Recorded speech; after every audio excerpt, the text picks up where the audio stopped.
So now let's see how we can work around with table properties. So over here, in order to work with table properties, I'm going to select all of the contents in the table. I'm going to right click on it and then go to table properties. In that way, all of the table will be changed out. So once you go over here, you can see that you see the border option first. So I'm just going to go around and choose a color for the border. I can also choose custom color and choose from a range of options right here. But I'm going to just choose this one right here and change the border size to, let's say, around 2.25 points. Press OK and you can see that the color changes out. I can also go over here, right click. Let me just select it out all. Go to table properties right here. Change the background color into something like gray right here. So you can see that the background color has been changed. I can also go on to individual cell, go on to table properties and change background color for that particular cell as well. So I can go over here, right click, go to table properties. Let's say I want a very dark shade right here, like black. I can do that. I can select all of it right here and change the text color into white. So you can see that there's a different outlook onto the table now and the design is different. I can go over here and then change out certain things. So I'm going to go to table properties and in the cell vertical alignment, you can select top, which is there by default. You can also do bottom so that the text aligns from the bottom right over there. Let me just change back that onto top right over there. Then what else I have is I have the column width right here, which is 0.49 right here on for this one. I can go over here and change this out as well. And let's see what happens. Everything changes out. But I'm going to press Ctrl Z right here to revert back. So I can go around here onto, let's say, table properties.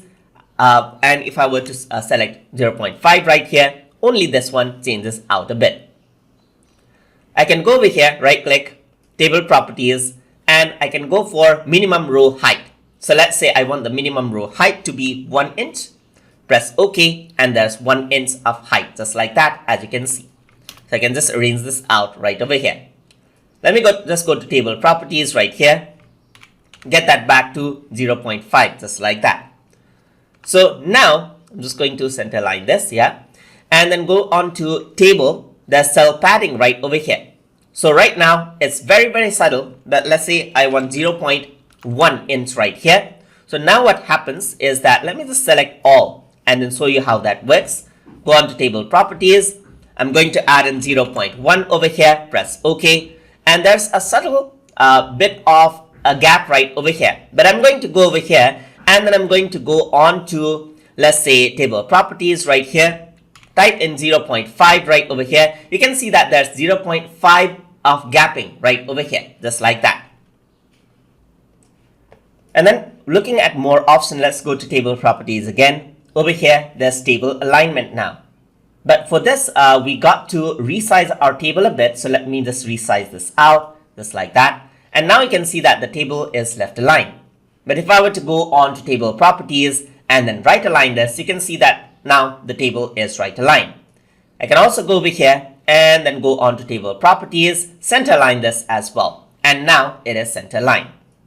So if I were to go over here, there's indent, as you can see. So if I were to go on to left, there's left indent and I can have 1 inch of left indent right over there, as you can see right here. So just like that, you can just go around and then work around with the table properties to change out its entire outlook, as you can see right there. So that is how you can work with table properties inside of Google Docs document. So if you guys learned something as always, and as always, please like, comment, share, and subscribe.